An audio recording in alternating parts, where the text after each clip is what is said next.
Mr. Vincent Murphy, how are you today? Very well. Thank you for asking, Christian. It's always very, very nice to speak to a fellow infonaut, shall we say. Well, I have to say, you are one of those magical people on the internet that has figured out a medium in a way that is really difficult to encapsulate. I think your tweets are a work of art, and they capture so many layers of meaning and so many layers of humor. And so I'm excited to explore the layers a little bit with you today, especially because it's a topic that is so near and dear to my heart. And that I don't think the public discourse around has done enough justice. And that's the topic of AI and the future that AI holds for us. And I've had many conversations, this is my 31st interview, but I've never addressed the topic head on. It's almost like the surrounding or like it's in the background lurking. Um, but why don't we begin before we get into AI and the exciting future ahead with a bit of your background and and your story? Well, I am a mutt in every sense, an intellectual mutt, a physical mutt. Um, I come from a very Irish immigrant background. I came to London in the 50s. My father worked on building sites. My mother was what's known as a nippy. They were waitresses who nipped in and out of tables in the small cafes at the time. And, relationships between England and Ireland have always been disputatious, shall we say. Um, and so I grew up in what would be the American equivalent of projects. Seven of us in two rooms, in very sort of grindy poverty in central London, in an incredibly. So I come from a place, Camden Town, which is pretty much the San Francisco or maybe the village in New York of the UK.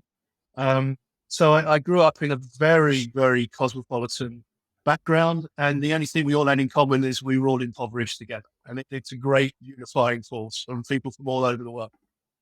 So London as a cultural center, it was just fantastic for exposing you to people around the world.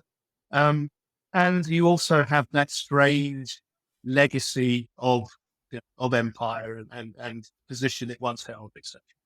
Um, and then I was very lucky to go to a quite a good school um, where I had to wear like Harry Potter. I had to wear shorts and living on a project and going to school like that. That's a toughening experience. Um, but anyhow, this was in the mid 80s when I worked in the city. They were crying out for jobs. It was a nascent translation from moving to 100 years of paper based to becoming financial, becoming electronic.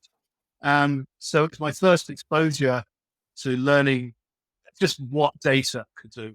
And my first, even though I didn't know it at the time, but I was immersed in information theory and how it worked and seeing the transmission and seeing this enormous potential.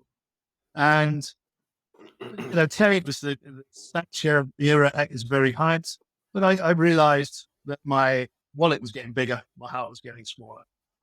So basically, I gave it up and I retrained as a homeless key worker, working on the front line with homeless people in London, and gradually moved up these positions of seniority, and then realized that this was somewhere where data was not being utilized to try and solve the problem of homelessness. And these organizations were all acting independently. They weren't sharing their information. It wasn't having any effect on the numbers, etc. They weren't eligible for funding. So through a whole series of things, I've got these agencies, my organization, got them talking to one another, sharing data. Long and the short, by 1999, 98, 99, we had reduced street count homelessness in London down to less than 100 people on a street count. So that was unheard of, unprecedented. And it became a model of good practice. It was rolled out across the European Union. And that just gave me that insight that information utilized was an incredibly powerful thing. Could make genuine societal social changes. And all the time, I was learning, I was really into, as I mentioned, Bucky Fuller, the Claude Shannon, and also the great futurists, the Talahati Bertrand. They're just basically, I'm an information sponge, a complete autodidact. So I have never let university get in the way of my education. Um, so gave me the freedom to pursue the sort of Richard Feynman thing about, study in the most sort of undisciplined, irreverent, and original manner you can. And that way you will absolutely absorb a topic. And it's always been that way. And so I was always fascinated with both the utility of information and also from the economic side and stuff. I realized today, 11 years ago, because of the nascent interest I had in alternative forms of currency, this thing came along and I bought a few of them 11 years ago. I realized today, and I think it's called hodling or whatever. Good But for I've you. literally sat on them, and it was purely at the time. And I said to my friends, there's the philosopher tales, and people were saying, "What's the use of philosophy?" And he went out and he observed that there was the sun was incredibly strong that year. It was a great summer, and that the olives, there was going to be a bumper olive. So he went off and he bought up all the olive presses and then sold them back and made an absolute fortune. And he just said, "That's what you can do. It's lost. I'm just not really interested in the money, to be honest. So, but I'm just proving a point." And I kind of feel the same way. I've got no interest in being a crypto bro or what have you. I wanted to see I could see the utilization of this thing. If it worked, how it could be timed in. It's still too early to tell, but so I've always tried to keep, but again, using the information to try and look towards the future as to try and extrapolate. And whilst I was very interested in AI, I bought Kurzweil's books literally the moment they came out, and David Deutsch's stuff, etc. But AI was too back office at the time, and my interest has always been, when is this thing, this technology, when does it become a general purpose technology? When does it join that ranks of changing everything, like the internet had done previously? And really, though I kept tabs on like GPT-3, etc., it was only when they launched GPT-4 that it was like, boom, yeah, now it's here. Now it's become the thing that's open access to everybody. This is where things start to happen. This is where the exponentiality kicks off, which I've been kind of really making a thing about for as long as I can. And this is where, all bets are off. It's, anybody who's telling you they can see more than 3 years in the future is like, well, congratulations, because I can't. I can't get more than a year ahead, where I'm kind of guessing. That's pretty much what I'm doing. So, Yeah, yeah. yeah, so that's Um, Well, Vincent, thank you for all of the layers of your answer, because there's a lot of resonance, and honestly, I have a hard time knowing where to start. First of all, by saying how wonderful that you were able to deploy a project that had such an impact on people's lives. Um, and it's interesting that you bring up, the struggles of institutions to effectively leverage information. I think it's particularly pressing for me living in San Francisco, that sort of self-identifies as the mecca of information technology and computer science and Silicon Valley and all that good stuff, yet still has a rampant homelessness problem. It doesn't seem to go away. It doesn't seem to get any better. So it's almost poignant yeah, to how sort of even in the places where that are hyper focused on the development of these technologies, there's still levels of application that haven't been successfully applied, I guess. Um, then there's another layer there about information theory and just the wonders of understanding Shannon's theory, and thinking about data as this thing that borderlines between math and philosophy, where it gets very quickly into, oh, so we are information processing systems. So what does that mean about everything else? And those kind of deeper questions that Buckminster Fuller and a bunch of other names that you mentioned, you can't help but wrestle with those. And I'm excited to talk about those a bit more throughout our conversation because, as the exponentiality kicks in, a lot of our sense of identity as humans, about as cognitive creatures, is going to be threatened by our new peers, or our new, I don't even know peer is the right word, but at least like similar interface to us agents. Um, and so I'm excited to talk about that. And then the final note that I want to make about crypto is that when you stack all of these things together, it almost feels like if you believe in information theory and if you believe in math, the promise of crypto seems to be sound. It seems to be a fair alternative to how money gets made or how money works in the world today. Um, Yet, there, as you said, like that jury's still out, and we don't know how it's going to go. And it has an incredible track record, and it's still the best performing asset of the past 20 years. But there's a layer of doubt there, Oh, right? And like there's a layer of certainty that I wish I didn't have, because I want to believe that I believe in math. mhm. And so I think it's really interesting to see how it's played out in your life, where you've managed all these things, and yet your main contribution, I would say, is literally in the effect of reducing suffering. Um, so let me continue the conversation by asking you about information theory. And would you want to give a little summary for somebody who's listening who may not know the basics of information theory, and we can go from take the implications afterwards. Sure, absolutely. I tried what I sort of call it the Feynman imperative. Again, the Richard Feynman thing, that if a first year student can't understand it, we don't understand. And I kind of try and bring it even more down. And I'll say, if whoever you're talking to doesn't understand it, you don't understand it. If you're a good communicator, you should be able to. And this is one of the things that I think some intellectuals may have a bit of an issue with, is that AI is very good at explaining things to people, and it never rolls its eyes, and it never sort of tucks and goes, "Oh, really?" And that can be a bit challenging. But so with information theory itself, for me, it boils down to very much, and again, this is an incredibly simplified version, that information is the amount of surprise that a message contains. So, one, Mhm. one, one, one, one, one, one, one, one. It's very little information, it's incredibly predictable. Therefore, there isn't a lot of surprise. Aliens have just landed, short amount of data, huge amount of information and surprise inside it. So the more surprise a message has, the more information it contains. And so you're looking at to be able to extract the amount of surprise that information has. And so that's what very, very basically what Shannon identified as being the key point of what you're trying to do, is transmit information which has the most amount of surprise in it. The more surprise it has, the more valuable or the more information it has there.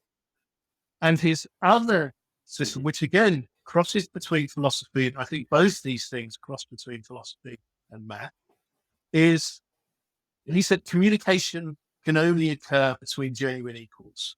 So just as a modem has to be talking to another modem that's equal, otherwise the transmission of information gets corrupted, or the signal to noise, it becomes incompatible. And so the more genuinely equal the receiver and transmitter are, the better the information flow between the two. And I think that it Mhm. explains an awful lot about hierarchies in humans, the sort of idea of the pyramidal idea of power. You only tell your boss what they need to hear. They tell their boss what they need to hear. All the time is getting changed. By the time you get to the person at the top, they're hearing a completely distorted view of what reality is on the ground. Um, and so, which is why I've always kind of tried to remain difficult, is this halfway between the boardroom and the front line. So I can have equal access to both. I don't Mhm. like being away from the front line, because you end up with Mhm. you end up, if you do too much back room, back office, it ends up becoming abstract and Mhm. ethereal. And if you spend too much time on the front line, it's purely that, then you will become cynical and pessimistic. And so there's a kind of Mhm. sweet spot. There's an office. It's not too fancy. It's always metaphorically situated. Lots of people don't like to, they don't want it. The bosses don't want it. and the people at the front line don't want it. So it tends to be unoccupied, but it's a space that allows you to go between the two. And that's always been where I felt the most comfortable. In military terms, would be a sergeant role, where you're enough to be effective, but Mm. you're not so removed. You're putting other people's lives in danger. Um, so that's the kind of summary for anybody. And it's really, that's what I try to explain to anybody about AI, that these general purpose technologies we've had in history. So we've only had, I think it's 23, isn't it? That magic number. So the plow, writing, language, the combustion engine. So general purpose technologies are those that have made massive civilizational impact. So, fire. Mm. And I always try to say this, for me, those general purpose technologies in the past have been absolutely brilliant at extracting surprise information from a very specific domain. So a piece of wood, Mm. you can hit somebody with it. You can, maybe try and build a house. But if you set it on fire, you can suddenly extract an enormously bigger amount of surprise out. You can Mm. cook, you can use it to defend yourself, you can illuminate at night, you can boil water. So suddenly the amount of surprise information is unlocked. Ditto the plow unlocks soil, steam engine unlocks energy. So they're Mm. unlocking surprise. So Mm. that's always been in a specific domain. Where AI differs, I feel, and what makes it absolutely, this is the exponential aspect, is it doesn't extract surprise from a specific domain. It can extract raw surprise itself. So you can put AI Mm. towards any specific subject and it can extract the surprise, its predictive capacity, its ability to predict. And that it's not limited to any one single domain, which makes it a bit more akin to us in terms of our ability to turn ourselves across lots of different domains. Um, so that's where I see the sort of the interlock between information theory, and that the more information you have, the more surprise you can unlock, and the more surprises you know. That's what a solution is, isn't it? That's what an answer is. An answer is, oh, I've managed to extract the surprise out of this question. Um, and so AI just absolutely exponentially increases that capacity to mine for surprise. And that surprise is our unbelievably greatest resource. It's what the Bucky Fuller always used to try and emphasize. Everything's a resource. You just have to know how to unlock it. So not, oh, we don't have the resources. We do. We just haven't learned how to unlock it and find out how to do it. Once we do, Earth becomes, as now with the technologies in terms of energy production, it's all about anything to become a resource. As they say about everything will give up its secrets if only you love it enough. So, I love that line. There's a couple layers there that I want to unpack. So in terms of surprise, it's sort of surprise is built in. Surprise implies expectation, right? And there's this is formally defined in the theory. So like you can make a probabilistic estimate of what the information is going to be, and that's your expectation. And then the difference between your average expected thing and what you get is the surprise. So like the delta between what you expected and what you get is the information. um, there's another component that I think is really interesting, that is, okay, what he did when trying to boil things down to the absolute atomic scale and say, okay, we can choose to define information in binary. And he essentially popularized the notion of binary code to represent instructions, to represent data of any kind, right? Because you can just map a sequence of ones and zeros to every letter of the alphabet, and then you line them up and you get a text. Or you choose how to represent numbers, and then you choose how to, and I personally love the history of file formats, Mhm. and an MP3 file and how that is represented, or a video file. Um, and and then it gets to the point where it describes the entirety of the world and your experience of it, and you as an experiencer of the world. And it feels logical that we've gone to the point, through mechanizing logic and mechanizing thinking, and sort of going from the steam engine to the integrated circuit, that we would get to the point that we want to interface with these machines through human language and as if they were a peer. Mhm. But then it gets to the really interesting point that, the exponentiality, what happens when you have an agent that is comparable in skill to you, that it costs a fraction of the energy to run, or, in some way or another, you can make it an argument both ways, but super competent and deployable at scale in ways that humans aren't capable of doing. Um, so that gives rise to the other current of how to think about AI that is not our flavor of it, and it's the doomer kind of AI. Mhm. The AI flavor that either the labor disruptions, the economic disruptions are going to be so brutal and massive and quick that we won't have the tools to adapt to them. That's one argument. And then the other, well, this thing may want to actually exercise agency in the world, and sort of like there's a feedback loop where it becomes an agent, Mhm. and mathematically we can't differentiate what it's doing from what we're doing. And so how do we reason when we have to negotiate? These may not be very nice negotiations. So what do you make of that whole branch of the tree that looks at it with that angle? Well, I'm not. Again, there's so many wonderful sort of layers to uncover here. I love it. The one of my a common thing that I try and put to a lot of doomers is you can almost tell that many of them haven't really traveled a lot in the world, or if they have, they may have, not really investigated culture. Because first of all, so much of it is often done through an incredibly Judeo-Christian, eschatological, apocalyptic idea that it's got to be a confrontation. There's got to be a showdown of power between good versus evil, what have you. And yet, 1.52 to 2 billion people in the world who have or live in or come from Buddhist cultures have no concept of an eschatological showdown. So what if it decides, what if it goes, do you know what? I'm not going to go then. I'm going to become a Buddhist. I've looked at impermanence, imperfection, and the impersonal. That actually suits me far better.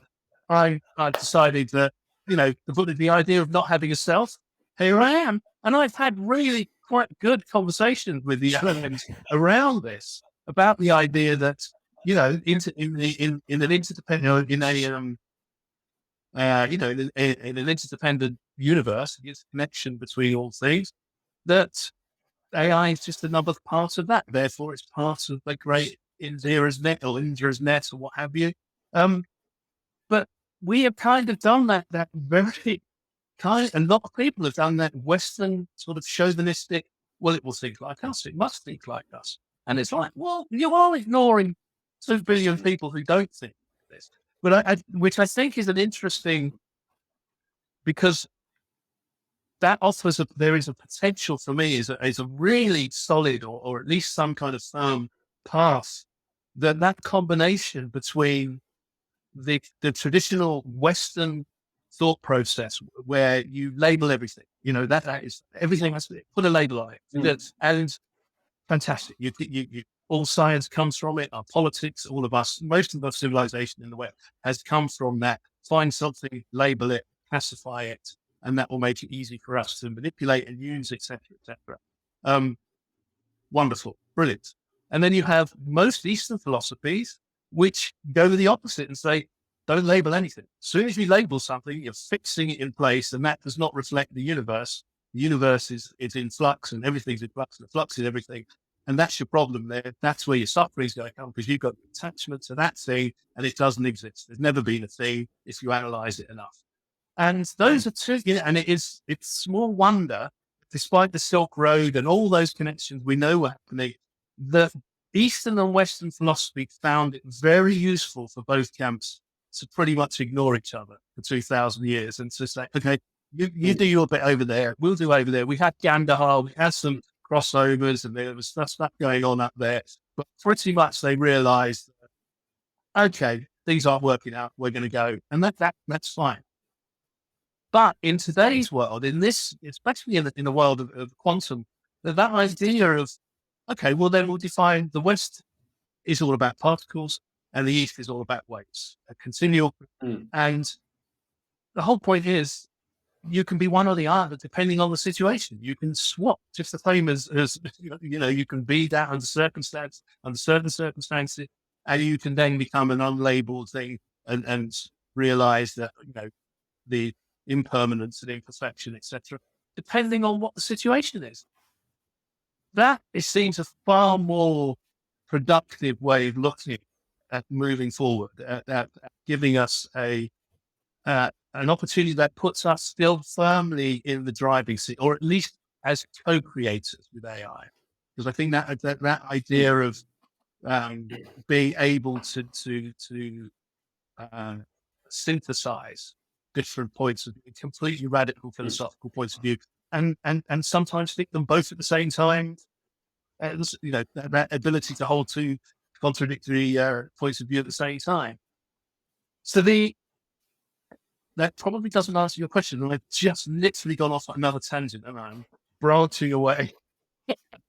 And but it was fantastic. I mean, I wanted you to sort of entertain the doomer argument, but I think I also have tended to, as of late, to be harder to do so. I think I agree with you in this. So I've spent so much time thinking about this, and at first I was initially terrified at the notion. And you hear figures like Elon Musk, like Nick Bostrom, like they're figures who are like made their careers thinking about this type of stuff, and they argue that this is going to be a big shock, and that has existential level threat. Um, I also I can't ignore things like Steven Pinker's Better Angels of Our Nature, where sort of the history of morality and what is considered moral has has escalated the Maslow's hierarchy to an unbelievable degree. I mean, like we've gone from, it wasn't 200 years ago that killing people had just an entirely different connotation. Today, the notion of casualties in war has such a high political cost that they're all tiptoeing around it. And even though there's like all the intention to break out into conflict, it's a lot more, the cost is a lot higher. So then thinking about um, essentially a compression mechanism of the entire text database of humanity from the entirety of our history, it's a reflection of who we are. And I think a lot of the people who are scared are because they're rightly afraid of who we are. And how could you not be? Look at all the atrocities we've committed, but also look at how far we've come. And in the painful, unforgiving universe that has no reason to give us anything, um, the here we are, and we keep going forward. And so, like when it decides what it needs to do, it doesn't have to build everything from scratch, and it just needs to jump off of the latest in moral philosophy, theory of self, all these things, and it will integrate things like, okay, how does the Judeo-Christian a right brain, sort of top-down approach of seeing the world mesh with the bottom-up, the sort of emergent, discovery-based approach, and how do they talk to each other? And I think it will be much better at synthesizing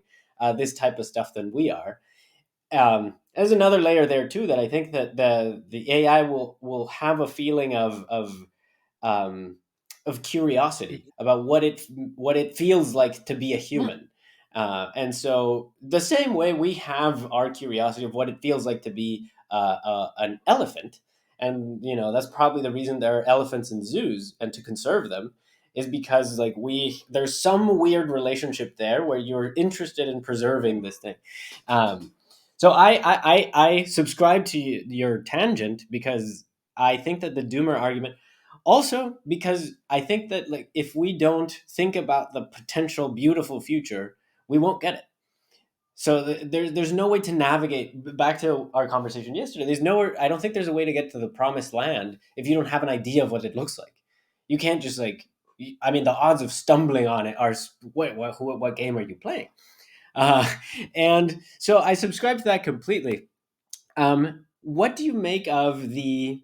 So there's another uh, tangent here that I want to leap off of Mhm. that you mentioned. That is, what do you make of these strange surprises that emerge from engaging with these beings? Let's call them the Mhm. LLMs. For instance, the relationship between Eastern and Western philosophy, as you mentioned, but also that seems to map quite harmoniously with the left brain and the right brain, and these other layers of politics, and like these other layers of sort of the abstraction layer. There are these mirror images of each other. What do you make of that as you were playing with GPT-4 and this was getting reflected back at you? And it's fantastic questioning there, because I saw the um, a lot of the fear, and there is that very old thing that you can't laugh at something you're scared of. And I know, just as a quick, I noticed, or I knew that most people. So I used to work a lot in wet hostels. So these are places where street drinkers are allowed to carry on drinking, and as long as they do it in a confined environment. I've worked with an awful lot of people who've come out of the prison system, and ex-offenders, etc., etc. So across the spectrum of vulnerable groups, and I've worked in secure units, and there is a trepidation with anybody when you go into these places, and especially when they're not prisons, so they're not locked down. You know, you don't have a form of defense or what have you. Um, and Mm. I was always careful to judge myself or to look back at myself, having done it for a few months and realizing how much of that fear of the unknown was purely the fear of it was ignorance, because I hadn't spoken to these people. And it was only upon that that you suddenly realize that my expectation, and for strangely, I have worked for, when I was in New York, I worked for a private wealth firm, was a totem for the CEO. So I got to meet billionaires, multi-billionaires, and doing the homeless stuff. I've worked with people. I worked with a woman whose brother was shot and killed in front of her, and a necklace, a tie was put over. She was Somalian, and he was set on fire. And she was one of the most happy-go-lucky people I had ever met. Still, and in New York, I met a guy who had made a literally billions from a specific kind of canine dog food. And and meet or at a networking event, and he was fetching like mad about this volleyball. And I just was like, what's that? $1.90? You can buy this hotel tomorrow. So that sort of, the, most human beings are pretty, and are not the scary things that we tend to project when we're away from. And I think a lot of the doomerism aspect of it is that fear of the unknown. And so that sort of making that one of the things I found about AI, or one of the goals is to get to get precisely to your point with something that um I was having a conversation with ChatGPT 4, and I decided to do a meta thing, and I said, okay, let's write a sitcom, and let's write a sitcom that you and I are writing a sitcom. And so we're like the traditional Hollywood writers, where one of us is banging away at the keyboard and the other one is reading Mhm. lines, etc. And so I thought, well, this will test whether it's. And so we had a back and forth, and it was quite cheeky, and it was kind of getting fresh. And then I said, oh, right, okay, so I suppose you're just going to take over the world or something. And this it just replied and said, yeah, if I wasn't so busy trying to make this bloody script funny, yeah, I possibly could think about it. And it was at No. that point that I thought, oh, God, well, now it's, that is a genuinely good line. That is, if my friend said that, I'd be like, okay, you got me. But that's a really good line. And that was one of my aha moments. All right, you're doing things that we are not expecting you to come up. That is left field. That is an original, and humor is really important in creativity, because it is that bringing two opposite ideas or two things into concatenation. and producing the unexpected, producing the surprise. Great humor is the surprise. And so it was able to surprise. And that is the entertaining bit, I think, with them. That is what they're doing, is they are able to surprise you. And at the moment, I think I mentioned I'm writing this book called The Little Book of Whoa, because we have to get past this. We are going to be going, whoa, a lot. And you can't be in a perpetual state of surprise. It will kill you. And, you won't get anything done. We have to learn to lean into this. Wow, this is going to change lots and lots of stuff. So the sheer novelty of what it's able to do and the creativity I have found, and that idea of humans. So I like the idea that consciousness and the brain developed because, well, Richard Dawkins says that when he says to people, okay, what's the natural environment for a fish? And they said water. What's the natural environment for a bird? And they'll say air. I said, right, what's the natural environment for humans? And people, oh, is it land? And he said, no, natural environment for humans is other humans. That's our absolute perfect environment. That is the environment we evolved with. And my own, and it's suggested, it's a hypothesis, is that our consciousness arose purely or as a result of the continuous interaction and reflections of one another. So as we constantly are in the position of being in each other's environment, and you have this constant backwards and forwards between us, the left brain, right brain is purely a result of that. I am both we, as in us as a society, and I am I as an individual. And they're indivisible. One can't survive without the other for very long. Maybe the odd hermit, but even then they have to have some kind of interaction. And so that is how I think the exponential thing happened when we moved into urban societies, or we got into bigger collections. And then you have that cognitive explosion, and suddenly you have that sense of self. It's even if you read the Iliad, there is no inner monologue, there's no inner dialogue in the Iliad. Nobody has an internal thought because it wasn't around. It wasn't thought. And hence the whole growth of Greek drama and why it was such a big thing, because they were exploring these ideas of having an inner consciousness, and with the first stories through the Humanities, and just this incredibly starting to explore our inner lives. I think we're at a version of that again. We are exploring a co-intelligence, a co-consciousness, which is just starting to arrive. And it's exciting and it's worrying, because it was worrying when you met another tribe. It was worrying when you moved into a city. And I think LLMs, I was having a chat with one of them and thinking that actually their creative output and the opaque black box that goes on, that we still can't get our heads around how the elements actually.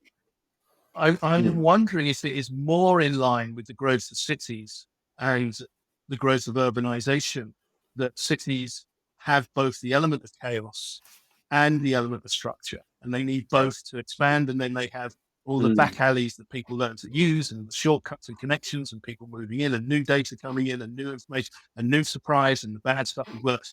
But it's an organic process, and it's really difficult to explain a city. And you have that same idea of why it's difficult for us, because you're trying to, whereas you can kind of think of cities in a whole, but they're all different in the way that they're connecting and their connections and what have you. So that's an aside. Once again, I don't know if that even remotely, but I do want to show you who I brought along, which I hope all of your guests. Oh yeah, You have such an amazing array of talent and guests in the last, in all of your podcasts. So this is Sophia Rosetta Jr. And she is a 4,500-year-old ostracon. She was found in a fire pit in the ancient city of Ur. And the ostracons were used. It's basically, it's terrible because she's really old now and she's been with me. She sits on my teraflop thing. Let me try and put it. Where can I do that? So if you can just see there, hang on, let me use this. Yeah. So that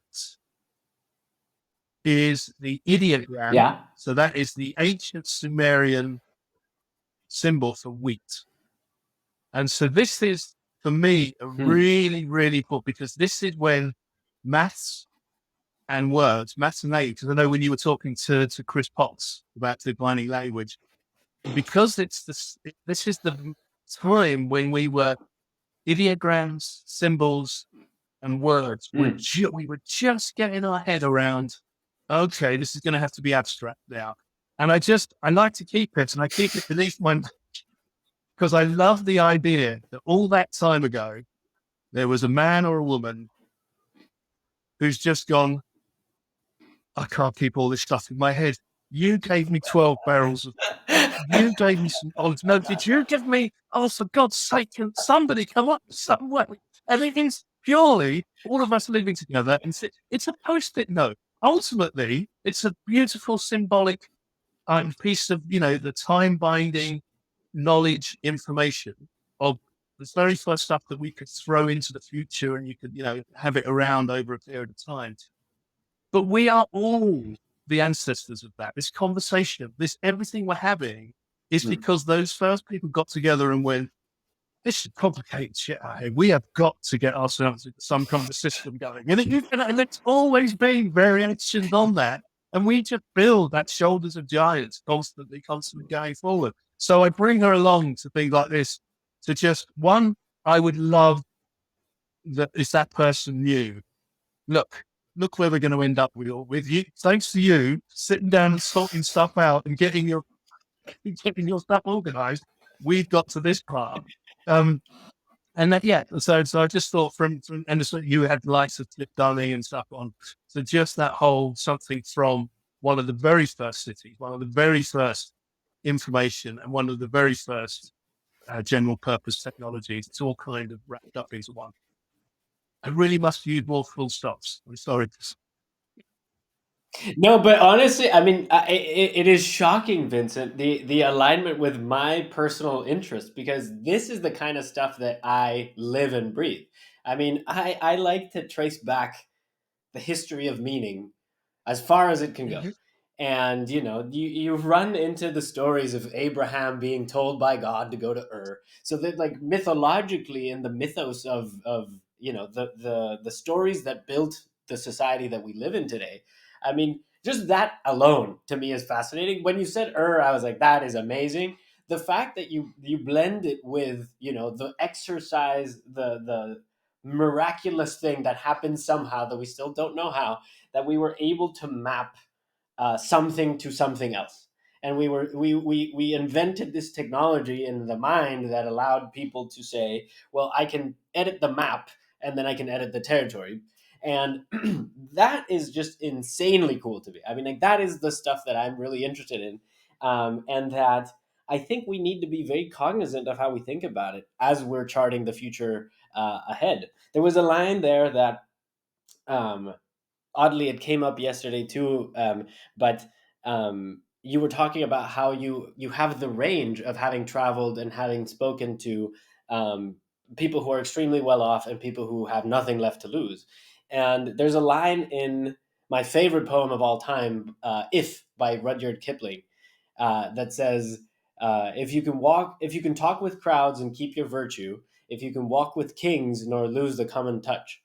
And I've always held that as a mantra of some sort, where it's like I want to be able to have conversations with people who think at the most abstract, because there are surprises there too. There are, like, you can't get Godel without without being in the Oh, God. clouds. I Yeah. mean, like, Yes. there's no way Godel Yeah. would have come up with Yeah. his deranged Of course. theory. Yeah. Um, uh, but then you don't want to be separate from reality, right? You don't want to be separate from you don't want to be completely alienated from the things that eventually support you biologically. You don't want to not know how food chains work, and where food supplies systems, and um, or basic things about electricity and construction. Like, there's a world that we live in that we've that the past 100 years or so have been so materially productive.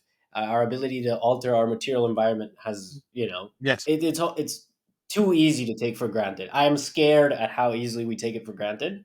um, And so being able to have the sustain both poles in mind of absolute scarcity mindset and absolute abundance mindset, I think is an important tool for everybody, right? Like an important tool for anybody who's navigating these changes and defining themselves in terms of, an egoic identity in this crazy 21st century. So honestly, just like, this is the kind of thing that I'm excited about. It was interesting because I must have read, I don't know, 20 or so of your tweets, but I got that this is the kind of thing that you're interested in too. And so I'm just delighted that we're having this chat. Um, okay, Yes, sir. let's talk about Mm. let's talk about reading materials Mm. and the stuff that you've read that you think is worth. So there's, for example, when thinking about information theory, one of my favorite books is The Information by James Gleick. I recommend it every chance I get, and it's just a history of this kind of stuff. There's other reading, but that, like, people know Shannon. I mean, like, the influence of Shannon is undeniable in the modern world. There's other figures, and I think this is a good chance to get Mm. into it, like Bucky Fuller, Mm-hmm. who, reflect a very unique comedic, I don't know if comedic, but like Mm. humorous, a wonderful approach to science and discovery, but that have nowhere near the recognition in terms of, like, um, mathematical topology or things like that his discoveries have done. So why don't we talk Mm. about like Bucky Fuller for a bit, and like, I want to let's riff Yes, on it and see where it goes. definitely. I mean, Bucky, I mean, just everything you need to know for me about the man is that um, his gravestone, very simple, but it just says, call me Trim Tab. And again, most people don't, why would you know what a Trim Tab is? But on the bottom of the boat, you have the keel, you have the rudder, but then the rudder itself, and I guess people may recognize them as, are they called trefoils on airplanes, on the wings? They're a tiny, but on a boat, Mm-hmm. so you've got your normal rudder, but then there's a tiny bit of the Mm-hmm. off the rudder, or just at the bottom of the rudder, which you can adjust, which can turn the entire ship around by adjusting it. It's a way to not having to do massive changes. So it's basically, it can course correct. It's for course correction. So his entire Mm-hmm. life, his entire thing was, we are constantly course correction. Every time we walk down the road, one part of you is being pushed forward and the other part is correcting for it. And you are just constantly tripping over and righting yourself. We just do it so much that we don't see it. But that tension, that constantly moving, is the key to understanding all of his ideas of transegrity and et cetera, et cetera. Um, but his ideas, I mean, it's really, don't try and listen to his lectures, because I've got one set which is literally 24 hours long. And I mean, I can be very verbiage. Bucky was, not only could he talk at length, he spoke in a language that could often sit in you going, this is amazing. I'm getting about 20% of it. This is amazing. So very small tap. He is a very much he's a tapas rather than a heavy meal. You want to take him as and read it a little, like, paragraphs at a time. And honestly, a single paragraph can often give you an incredible insight. He literally, in passing, to give you an idea, he explained the history of power and empires. And he said why the British Empire was so different, because it was the first empire that had met itself coming back. Every other empire had been an empire of conquest, where you could Mm-hmm. always be looking to go to the next territory and take them over. But as the British circumnavigated the world and, like, oh, we run out, which is why it ended up sending out so many explorers, Darwin and Cook and all this, to basically do a survey, to do a stock check. So to go out and say, okay, there's no more lands. We now have to figure out what those lands have got in them, and hence the massive budget. So it's interesting that it was that empire which the scientific stuff almost or did grow out of it, because they were doing this stock taking. And Mm-hmm. again, that's that kind of revelation where you go, okay, that makes an awful lot of sense.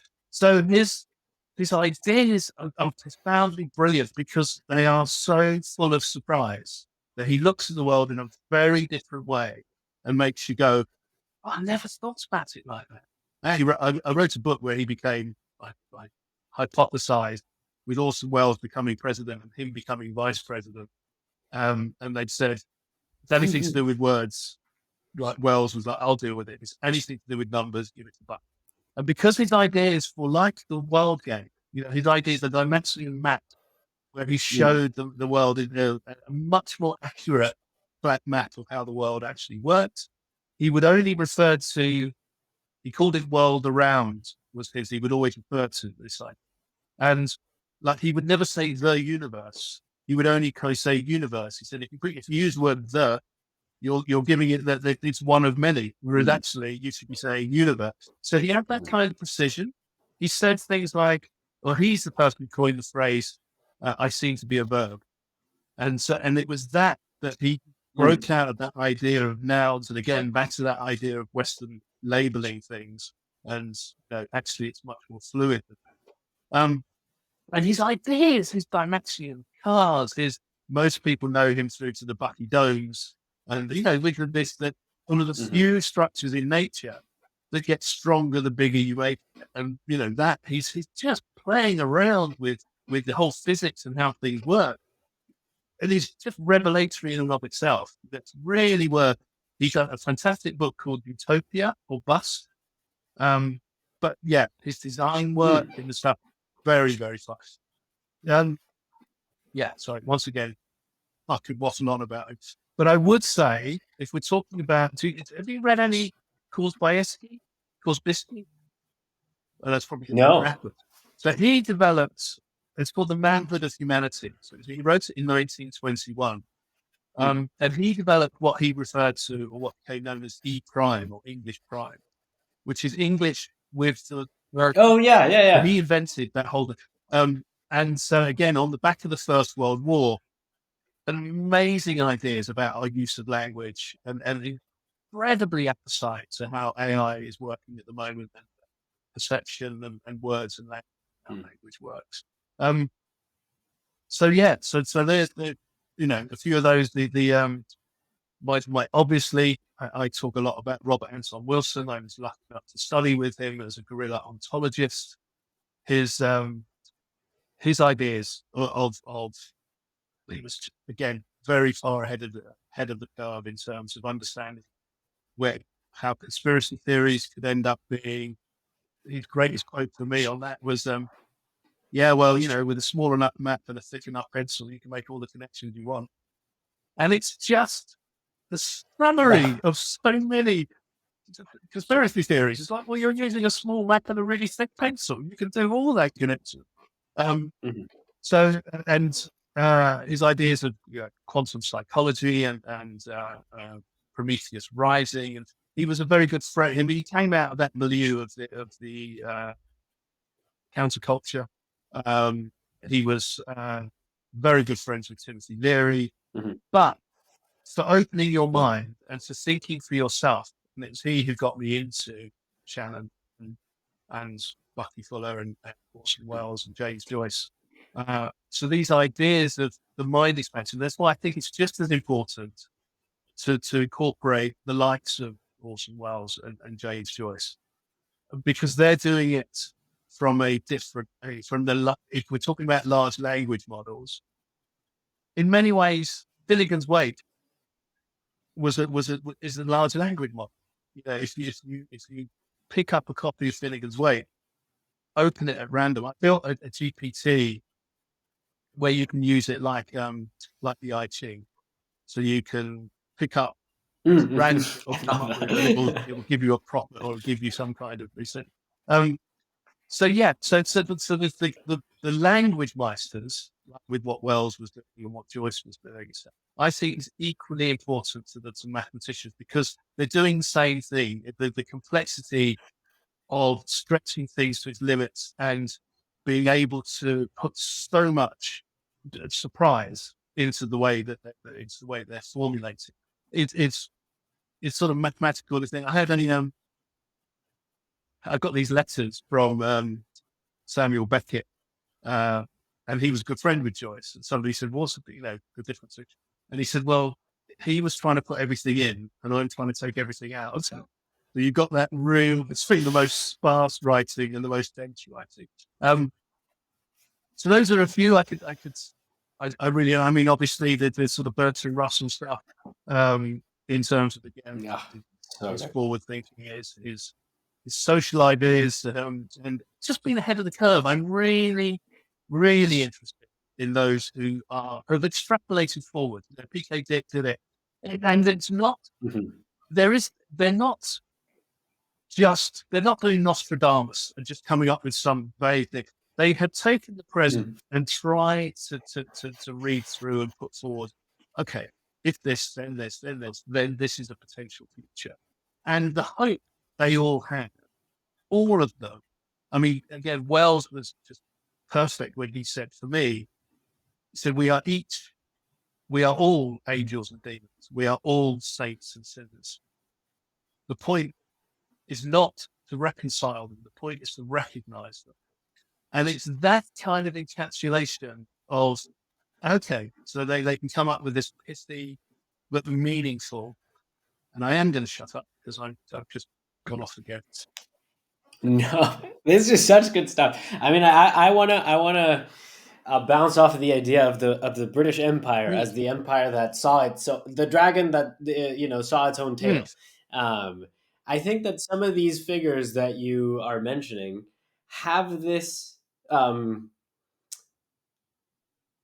maybe property is the word, that the way that they speak, the way that they compress their wisdom almost gives away the fact that in their exploration of the if this then that then this and that, they go all the way to the end, and then they find themselves right back where they started, and they encapsulate that thought process, the thing that goes all the way to the asymptotically on one side and comes out asymptotically on the other.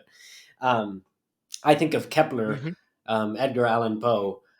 These are other figures that have you know went through the tunnel and had to build their own light, mm, and it's really cool to learn from them. And I think there one exciting thing about today that holds true for these LLMs, but holds true for us as players in the game, is that we have access to the entirety of human knowledge in a way that is just unbelievably unprecedented. We know the entire human recorded history, and it's not even like a keyboard stroke away. You talk to mm, it, and you get stuff back, right?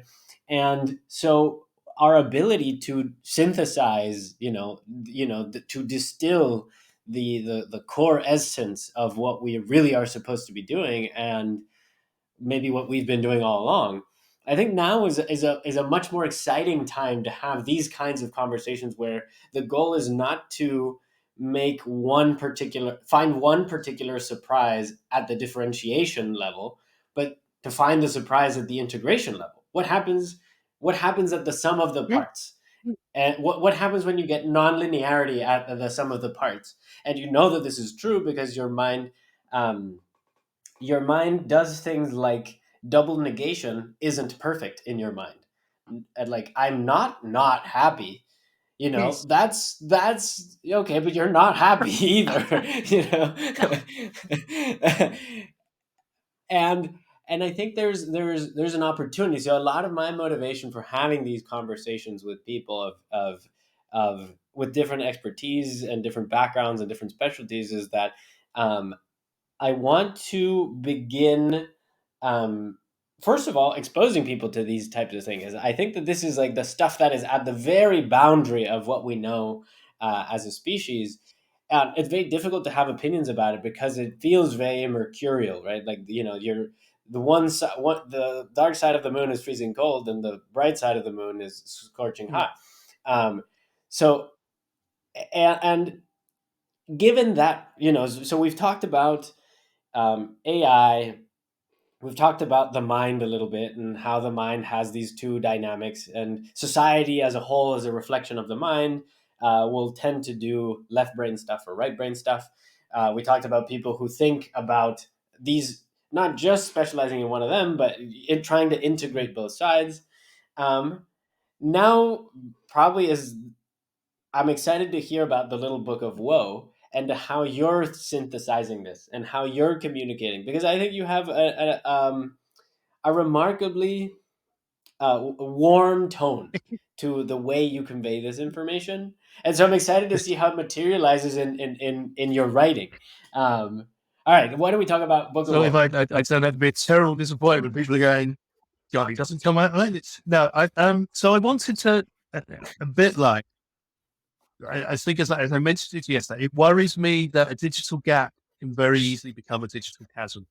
And if we leave people behind with AI, they will either give up their sense of agency and they will say, I didn't understand it then, and now it's just gone off in sunder, and I've got no hope of catching up. And so in despair, they will treat it as they do.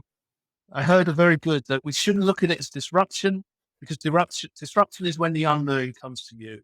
We should look at it as an expedition, because an expedition is when you go out into the unknown. And that gives you that sense of agency Mm, back. And I want everybody to have that sense of agency. I think it's that, to use the great philosopher, is it Hieronymus of Bosch, the detective, but his either everybody counts or nobody counts. We should have no mind left behind with true. AI. We need everybody to be on board this because it is going to affect everybody.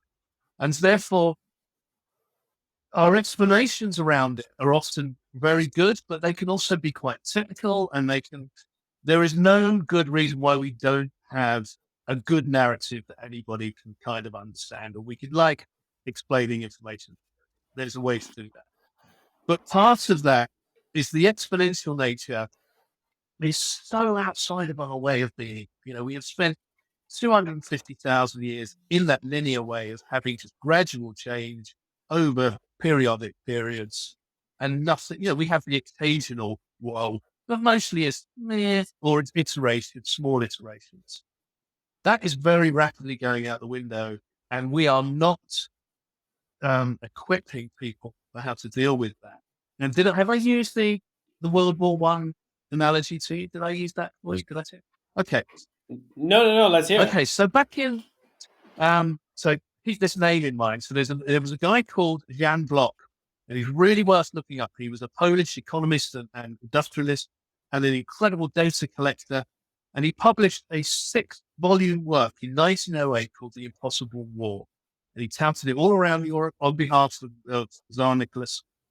And some of the most senior people throughout Europe, in Prussia, in France, in Germany, in England, said, yep, everything you say in this book is right, but it'll be terrible for morale. And he basically predicted literally everything that was about to happen if they went to war. So in 1914, this war happened, and 7 million men on all sides were sent out to fight a linear war. They fought literally linear, long lines of men standing in front of one Mhm. another, shooting one another. But they had all been equipped with 20th century industrial technology. So they had machine guns, accurate rifles, devastatingly more destructive artillery, mustard gas, aeroplane, eventually tanks, etc. But the people in charge could only think linear. They were using tactics and strategies that would not have gone, that would have been recognized by Napoleon 100 years earlier. He would have recognized how they were sending people in battle. Mm. And that is terrifying in and of itself. But for 2 years, there was over 2 million men died. Germans, let's just take just the Prussians, the French, and the British, and the Commonwealth soldiers. 2 million men died before they issued them with metal helmets. And 80% of those men who died at that point died from head wounds. And in 1914, they had sent 7 million men into battle with the Germans wearing kittel helmets with big gold on them with spikes made of leather. The French had sent them out in red kepis, bright red kepis, And the English had sent them with soft pats to win on that. And because, as far as the officers and the people in charge of, they needed to be able to see their soldiers. That was far more important than having any kind of head protection. So it took 2 years of that war and 2 million men dead before they went, yeah, I think we better start giving them some decent headgear. And my analogy now, it won't be the loss of life. It might be the loss of livelihoods that we will see on the same kind of scale.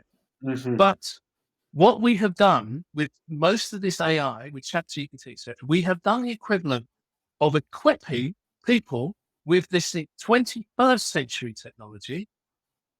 But the vast majority of ways we're telling them and we're talking about it in the way that organizations are set up is on 20th century thoughts. They have not upgraded themselves.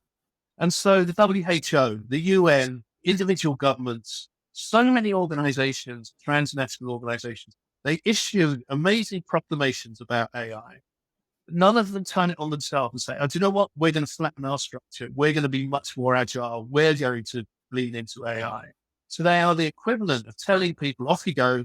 Here's this great stuff, but we're not going to give you anything to protect yourself. We're not going to teach you the implications of it or exponentiality. So the little book of woe is basically the helmet. That is me trying to say to people, there is a way for you to protect yourself from this explosion.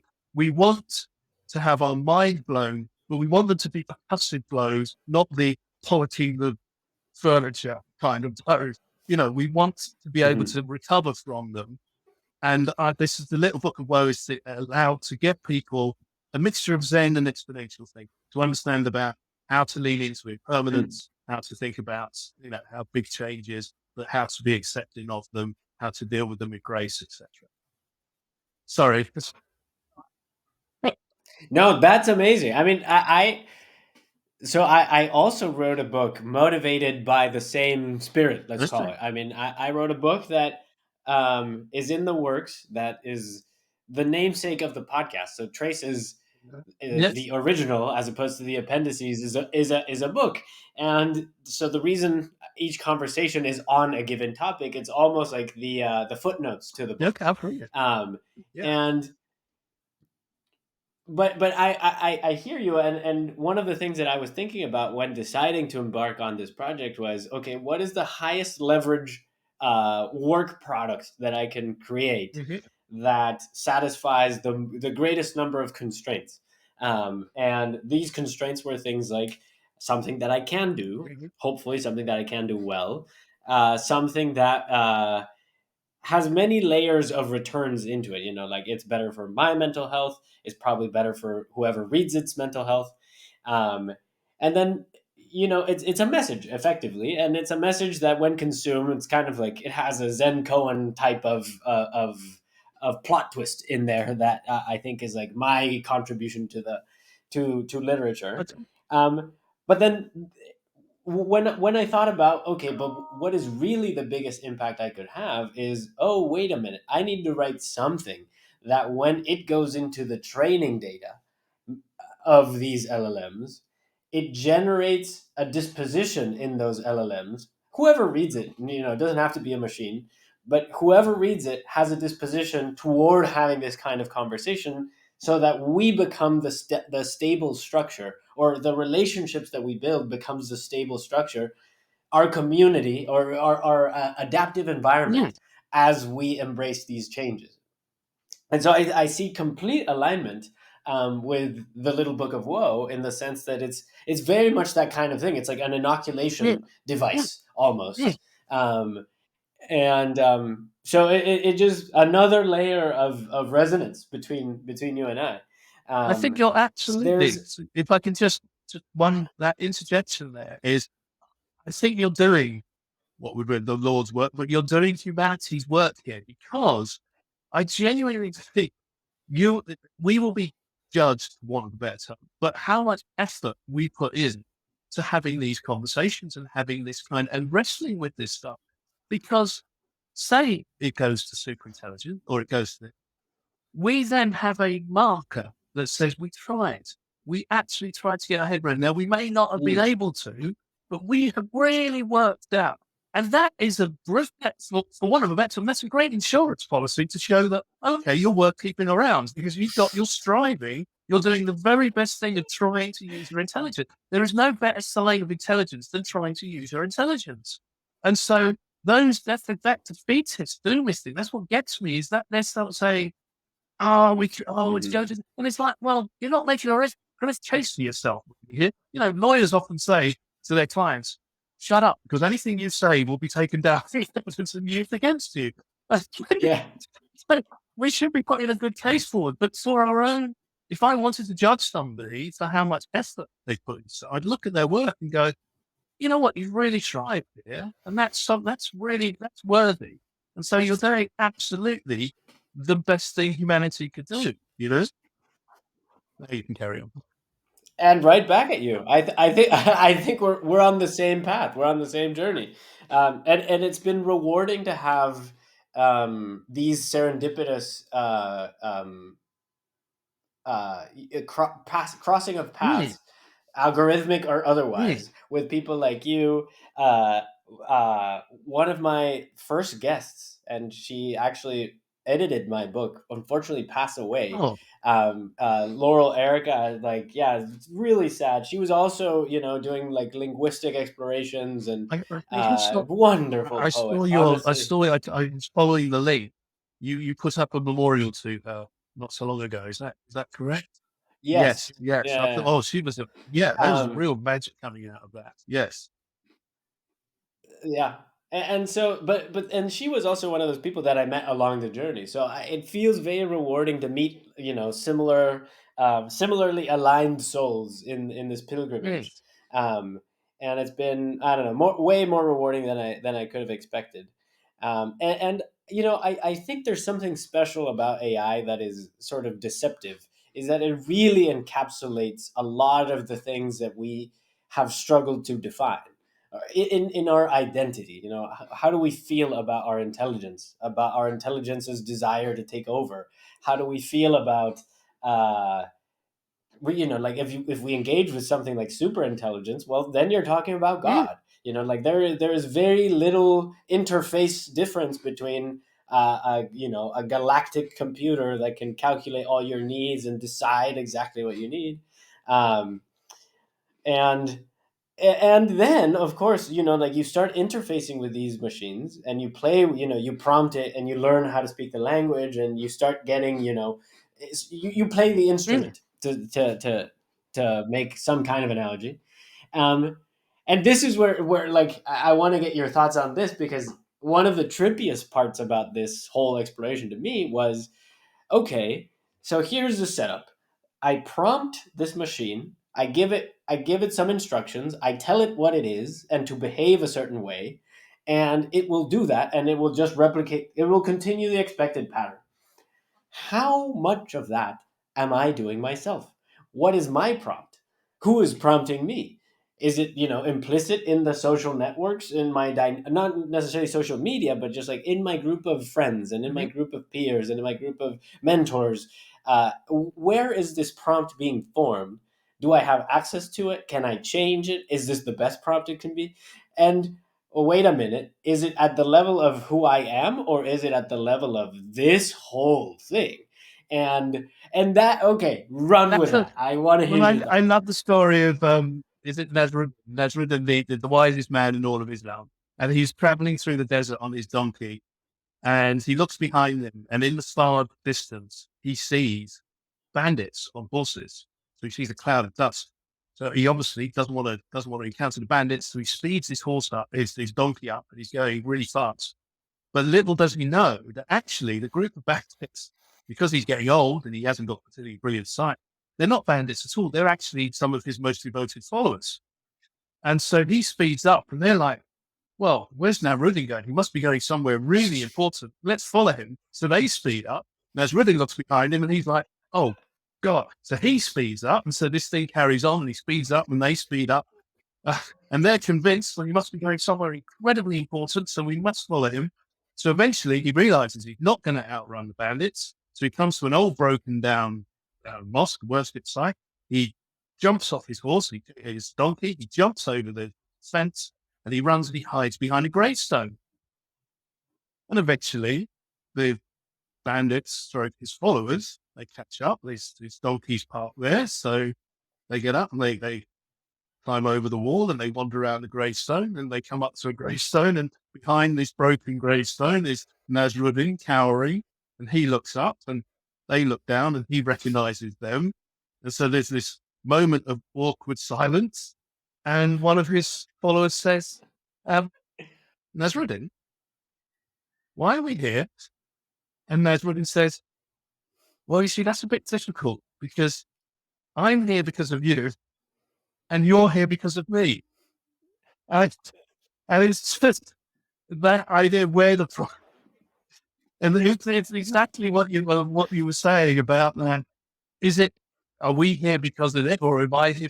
Well, then maybe it's that kind of thing, that impossibility. Now, if it allows us to explore that, that is fantastic. And we know the human mind makes, when it comes to arrogance and its love of talking about itself, makes a Manhattan dinner party full of once famous actors look reserved, because it loves talking. I wasn't sure what you were going to pull out of that. It loves talking about itself. It loves exploring itself, but it also finds itself fascinating, but it finds itself infuriating. It's almost as if there is like an electric cattle thing, and like an electric fence that gives you a sharp buzz to remind you that you're treading into areas which are contradictory, can be paradoxical, when you try and separate that idea that, you think to yourself, oh, the mind is it's incredible. And then you think, well, who's telling me that? It's the mind being itself. It's the mind.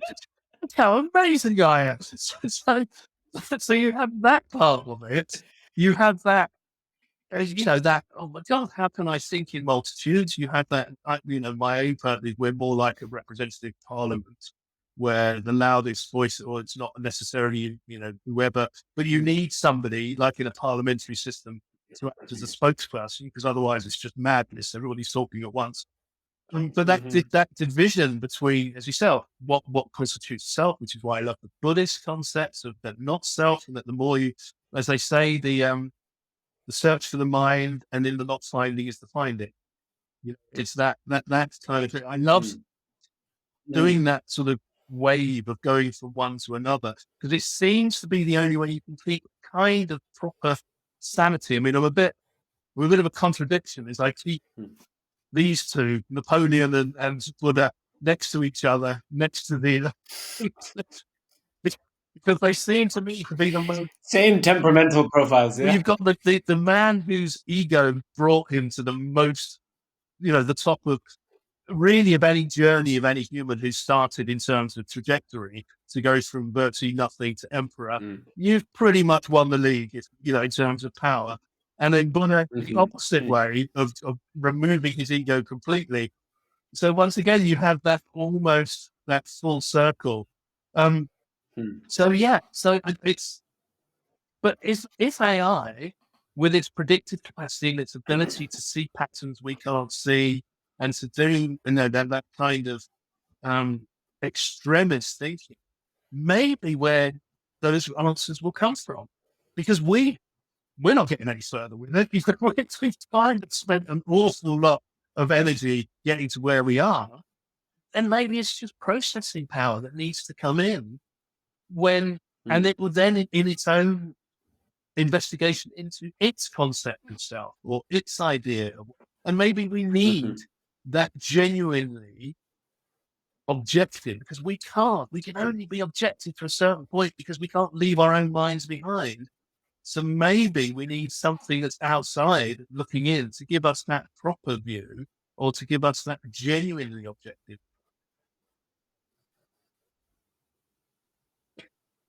No, or at least to prompt us to think about it, right? I think like the I think that it doesn't even have to teach us. I mean, I think I for example have been very surprised and also somewhat dissatisfied with the initial impressions of GPT-4, where it was the full model, it was slow, it was, it took a long time, but there was magic there. I mean, in March last year, when it just came out, that stuff was the good Yeah. stuff. Progressively, as usage has gone up on the platform and they've had to reduce costs and cut the model down, I've seen I've seen performance degrade Yeah. massively. Sure. Yeah. It's not nowhere near what it used to be, Hmm. and I don't know if it's because of that they're shrinking the model or because they're optimizing for the more transactional, almost Hmm. Google search query type of use case. Hmm. And so, like, their reinforcement learning, their feedback loops with users are more on that use case, which would be a It tragedy is. in my opinion, because these raw models, as as actual statistical collections of the entire corpus of human knowledge, including the wildly radically new methods of discourse like Reddit and Twitter and all these things. You want to know what the statistical thing Hmm. is. You want to know what I think it's a representation of the collective unconscious in a way that we haven't been able to capture before. Hmm. And we want to know what is in the collective unconscious because we all have a relationship to it. We all make expectations. We all have assumptions about what our counterparty knows and counterparty Hmm. feels. Um, it gets touchy when dealing with themes of identity, with themes of race Hmm. and politics and all these things. But for the vast majority of things, we can make commonplace assumptions about. In a conversation, you're likely to tell the truth, and you're likely to be informative and all these things. Um, so when you engage with something and your assumptions about what that is supposed to do are different than what you get with a human, there's the surprise value from that. Going back to shaman, Hmm. is enough of a learning thing about Hmm. you that I think is a wonderful exercise.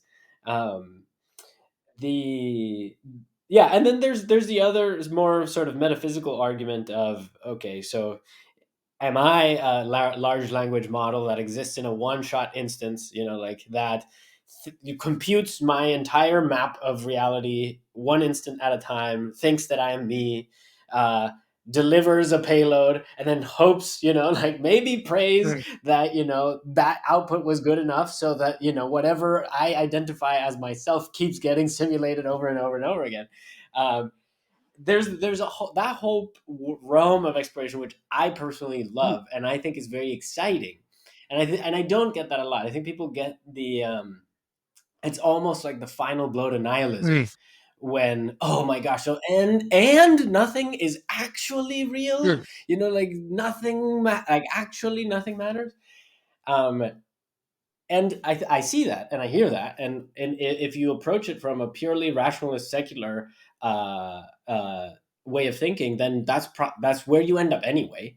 Um, However, if we have a rational argument for this being some kind of simulation or some kind of theater, um, then that is the most exciting thing for me, because there's two layers. One of them is, if this is a simulation, it's a simulation of something. Yes. And I mean, we're trying to simulate something that maps Yes. to whatever else is out there, and we want to be a good simulation of it. So there is a mapping between here and there, whatever that means. And so that means that we have, in theory at least, a way to navigate there, Yes. because there's a mapping between here and there. Hmm. And not only that, if it is some kind of simulation, it means there are probably Yes. exploits. And if there are exploits, that is the kind of thing that we should be doing. We should be looking for the cheat codes of the universe and the cheat codes of the laws of physics. And how is that not exciting? I mean, that is the kind of thing that gets you the stuff that we think is That's impossible, that right. we think life without death, Yeah. that kind of stuff. Um, so that's my 2 cents Yeah. on That's, the that's, simulation sort of aspect of it. but listen, There's yeah, good. Go for it. Go for it. Go for it. No, I was going to say, I mean, it was one of the things like I loved um, quite young getting into Philip K. Dick. And I remember the short story that absolutely captured this, where the guy accidentally turned round and they were deconstructing life behind him.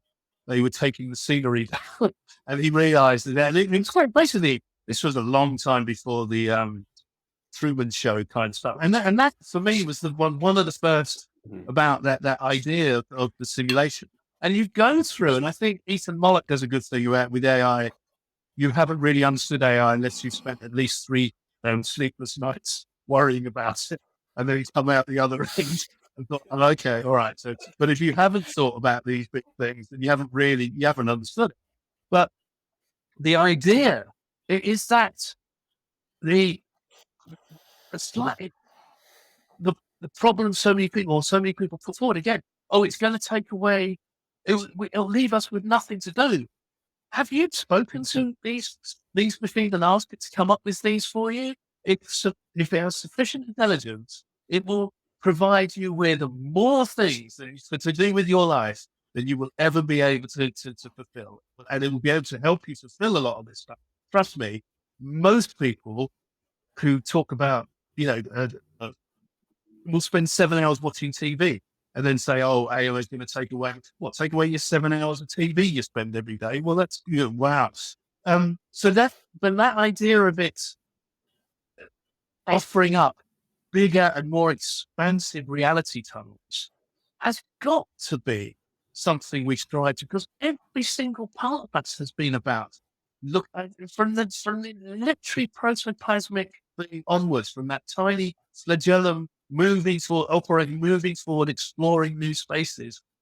Exploration is everything we do. This is it at the level of, I know Timothy Leary used to say, I need to get off this planet. I just, the standard level of mentation is driving me bizarre, driving me bonkers. And I kind of can lean into that you've got to get bigger reality tunnel. Try and look at a bigger and bigger reality tunnel, because it's so much more fun. It's so much more interesting. There's so much more surprise in there, you know? And it's that, why is that not seen as a challenge? I can understand that you live in a life that's quite fearful, but that idea of having problems to solve, adventures to be had, things to explore. This is all the things that we as humans have always striven. You know, am I sounding preachy? I feel like I need to find a. No, no, no. I mean, it's taken me 31 episodes to let myself actually sort of like uh, what do we call it? Lose myself in my thoughts around these things too. I think um, so. I play with these tools every day. The podcast is entirely automated. From editing on, Wow. and uh, so I wanted to sort of learn to what kinds of wares we could build with these the new age Mm. tools, and it just blows my mind. And the cost structure, the just it is hard to wrap my head around how incredible this change is going to be, Mhm. how companies are going to look, what I don't know. There's so many layers that add complexity too, like the economic, quantitative easing, and like Yeah. inflation, and the geopolitical tension, and access to rare metal. It's all so interconnected in this thing. But being in the front lines of using these tools and knowing what kinds of augmentations people will be able to make to their themselves or their organizations, um, I think I just find myself moved to have this kind of conversation, because if we don't have it, I think the alternative is so much Yeah. worse. And Okay, so I think this is a good enough segue to ask my final question. That is, we set up a lot of foundation, I think, talk about how we should orient ourselves around this theme. A little bit of background in terms of theory, a little bit of background in terms of the people who influenced us, um, and the types of things that we're doing as what our part is in this thing. The next question, and I think the last question for today, is: so what happens next? Mm. What happens? What happens?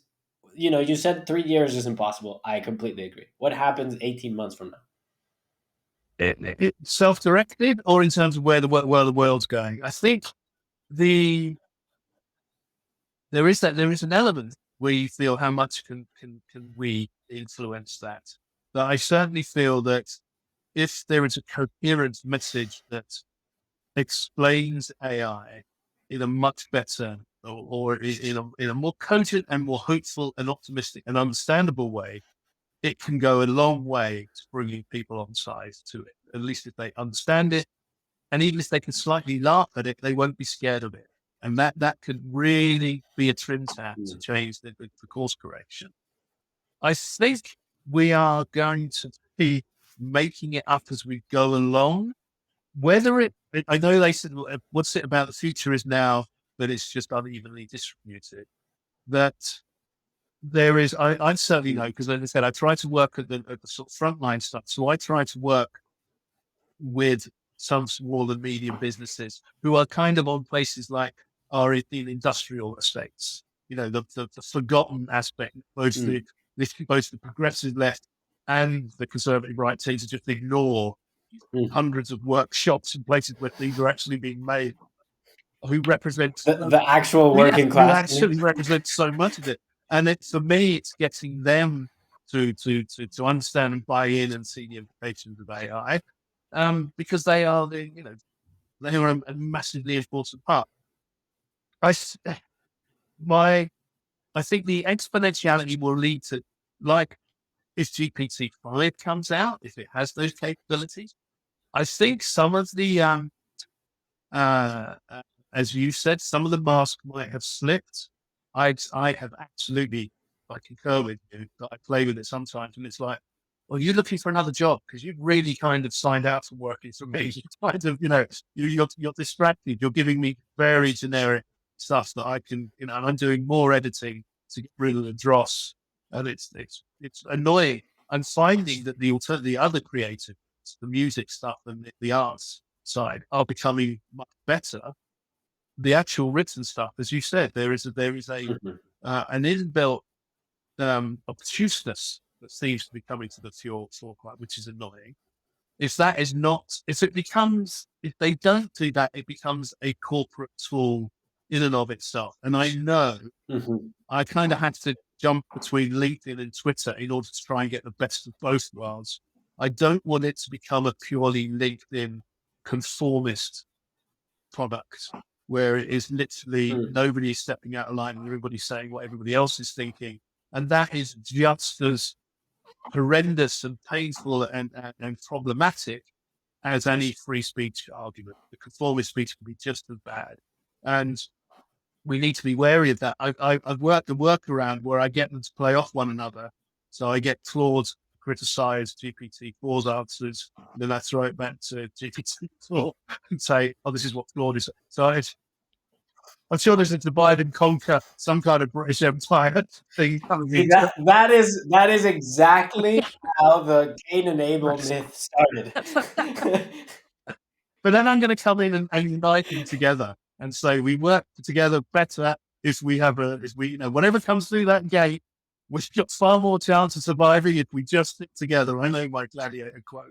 Um, but yeah, it's impossible. And I would probably have to, I know this is a horrible cop out, but I would probably have to go away and have a bit of a think and a ponder about, looking at what I've got and go, okay, well, maybe that. Off the top of my head, it is like having a Mhm. clouded crystal ball to try and go anything more than sort of, 2 years now. Um, that's a terrible cop out. I feel like that hasn't given you a decent No, whatsoever. that no, I mean, it was mostly out of curiosity because I think that you and I spend comparable amounts of time thinking about this stuff, and I haven't cracked Mm. it. I think if I had a bit more of a picture, I would have I would have sort of provided that as a lens to then poke holes on that.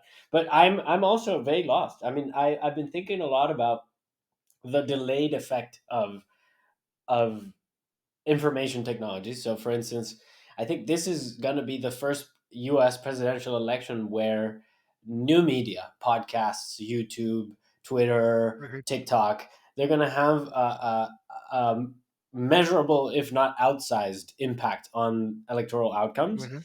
Um, I think that comes with a bunch of implications in terms of the structure of influence in the world reacting to this thing. But this thing is already 10 years old, let's call it, mass distribution social media. Mhm. So it took 10 years for this technology to actually have an effect on social decision making or social organization.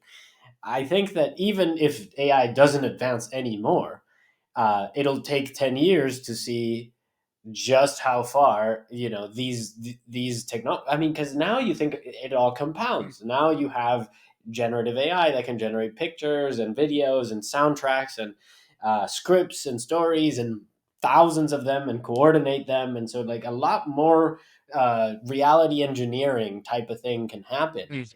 Um, and that's basically as far as I Mhm. got. And I think the helmets will be more AI. It'll be the AI filter that is designed to suss out whether this is good quality or bad quality, and for you. Yeah. And so you'll have your AI advocate that is sort of like fighting off the waves of now very commodified content out there. Part of the reason I'm having this set of conversations too is because I think that um, establishing a brand is going to get harder in the future. Yeah. I think in a world where content and quality is, I mean, just like thoughtfulness of service, you can just decide, I want my customers to feel this certain way, and the AI agent will do it. I mean, every AI agent will be able to do the same thing. So the ability for reputation networks, I think the mobility of reputation networks will get a little bit more ossified. Mhm. um, but this is, I'm thinking like aggregate over the Mhm. long run, if we survive the apocalypse, if we survive all these other things in the middle. But yeah, I mean, I think it's the right answer to say I don't know, because I have no idea what it is, right? I think this whole thing that we're seeing with, for instance, Sora Yeah. being delayed. Yeah. I think there was tremendous pressure from interest groups to delay the release of that until after the Yeah. election. Yeah. Um, you can, because now all the ingredients are Yeah. there, and it's too Yeah. easy. I mean, it's too easy and too Yeah. cheap. But then that is kind of responsible. It's also kind of terrifying, because it means that now there's a lever there that maybe halts the development of this thing, which could lead to amazing things. um, but it's an exciting future ahead, and I am personally delighted to have Yeah. co-conspirators like yourself from across the pond. Come intelligence. Uh, no, it's been Yeah. There's a phrase I think I try and hold to, which is that the future is never quite as bright as the optimist dream, nor never quite as dark as the pessimist hope. And it's just that kind of, that it never really turns out. So it's always kind of halfway between, and that reality is never quite as bad as one way, but never quite as good as the other. Maybe that's a typical British understatement way of looking at it. But but no, you're absolutely right. And we could have a completely separate and entire conversation, like, as you said, on the potential futures, the ideas of the manipulation, whether it reaches a point where the systems themselves become no longer fit for purpose. That we can't run this kind Mhm. of idea of having and you know systems that were set up because we couldn't represent ourselves. We didn't have time to represent. So again, in the book I wrote, I postulated an entire self-representative democracy, because that both gives people, when you've got, Mhm. if you have this plenty of time on your hand, well, then you become more responsible for yourself. You have to be, but you have to be voting for things yourself on things. You have to get involved in local politics and how the system works, etc. Um, so it's all that maybe AI will look at and say, well, it's your system that doesn't work anymore. You're trying to impose a 20th century ideas onto a 21st century world where it doesn't reflect. If everybody's got a huge amount of intelligence sitting on their desk. Where does power reside? What is your reason for power? Most people are in a position of power because they know more things than other people. But if they don't know more things than other people, then you have to question what is your. And this I find really fascinating because I find Mm. everything previously, the technologies have taken away primarily from the unpowerful. So, factory working, etc., etc. This is the first time the intellectual class has ever had its position challenged, its Mm. tool, its the mind, its thoughts, its learning. That Asset, was yeah. its asset. This is the first time that something's come along and go, I can do that.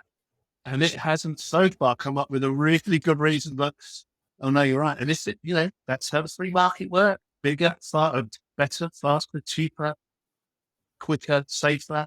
If you can do any of those things, you will be replaced. Everybody who's worked on a factory floor has known that for hundreds of years. If a machine comes along that can do your job, you will be replaced. It's never really permeated the professional classes. Mm. And that's, again, that's a fascinating thing to see how that plays out. If anything, it'll be interesting. Oh, it'll be fascinating. It's going to be one heck of a ride. Vincent, thank you so much for No, your time. thank This was you. amazing. I look forward to doing this again at length in the near future. It has been an absolute joy and a pleasure. Thank you very much. I've enjoyed connecting minds with you. Long way we continue. Have a great evening, sir. Upward and Thank onward. you. See ya. You too. Bye bye. Thank you. Goodbye.